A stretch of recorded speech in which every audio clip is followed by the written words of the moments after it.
Fairy Tale is back, and I don't normally talk about the cover page, but I actually found this one to be kind of funny because it's Misfortune before and after her dragonification, and it literally is nothing different. Like, it even has a question mark after dragonification because even the guy drawing this is confused on what he's looking at. So yeah, that got a little laugh out of me. As for the chapter, it actually starts off with Gajeel versus Zero.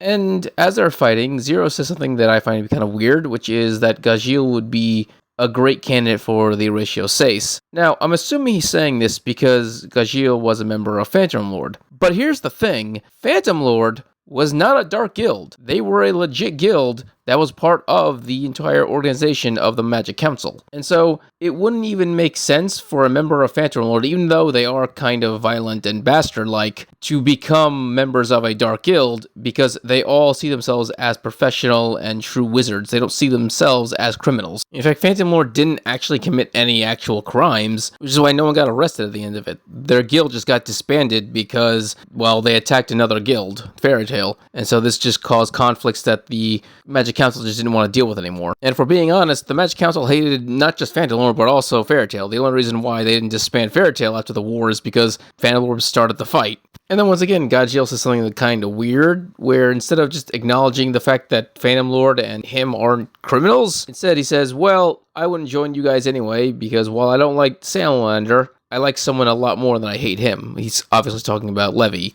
the future mother of his children, which is perfectly fine, but once again, he was never a criminal. He was never a part of a dark guild. It kind of feels like Mashima just forgot that altogether. Anyway, Gajeel, while fighting him, basically tells him that it's kind of sad that he doesn't have anyone he cares about, and Zero takes this as an insult because in his eyes, he shouldn't have to care about anything. The only thing that has ever mattered to Zero is destruction. He wants to turn everything into nothing. Basically, he wants everything to become zero. Now, for anyone who is hoping that Midnight might come back and finish off his father, that might actually happen because Zero seems to be, based on what Gajeel says, is more powerful than him. Gajeel is a little confused on how Natsu even beat this guy. Two things about that. One, this means that there might be a tag team fight where Gajeel and Midnight actually team up to beat Zero. And also, Natsu technically didn't beat Zero. Jalal did, because Jalal gave all of his magical power they had left to Natsu. That's the whole reason why Natsu won that fight. And if Jalal wasn't there, Natsu would have just been killed easily. Like, it wasn't even close. After this, we then jump over to the fight with Natsu's group, and Natsu is just rushing ahead, attacking every member of Fire and Flame on his own,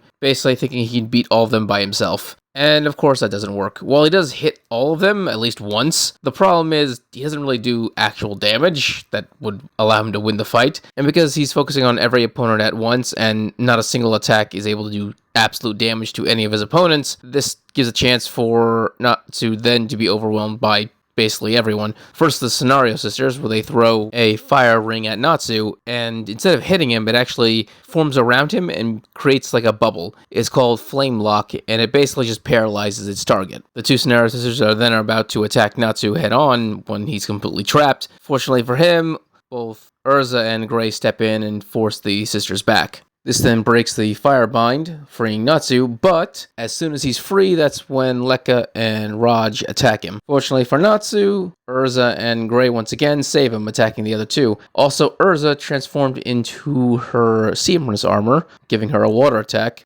After that, that's when Webb rushes Natsu, and basically is pissed off at him that he refers to him as a fake dragon. And Natsu says, well, of course you're fake. It's obvious. What's the reason why you fight? And Webb tells them it's obvious, to create a dragon-only world, to wipe out all of humanity. And Natsu says, yeah, that's exactly why you're a fake, because real dragons don't hurt people. And this just makes Webb even more pissed off, which I'm not surprised. I mean, he is the half-breed son of Igna. Honestly, I can't imagine Igna was really that great of a father, based on how he treats humans and literally everyone. So yeah, Webb's unending desire to become a dragon and wiping out humanity makes perfect sense. I don't really understand the rest of Fire and Flame, but it makes sense for Webb. Natsu then gives his reason, and he's quite blatant about how he doesn't care about world peace or doing the right thing or anything of that sort. Now, what matters to him is protecting his friends, which is funny because Natsu does say that a lot, But the fact that he doesn't care about saving the world if it's necessary is kind of funny, because that would imply that as long as he's protecting his friends, he would probably be okay with being part of a dark guild. But I honestly don't think that's how Natsu would be. Like, Natsu time and time again has shown that he will stick up for people that he doesn't even know because it's the right thing to do. So, kind of a weird statement to make at this moment, but I think he's just actively just trying to have a conversation with Webb, in the Natsu way. Alright, if you enjoyed this video, subscribe, give it a thumbs up so you can enjoy more Fairy Tail and other things. Thank you, and have a great day.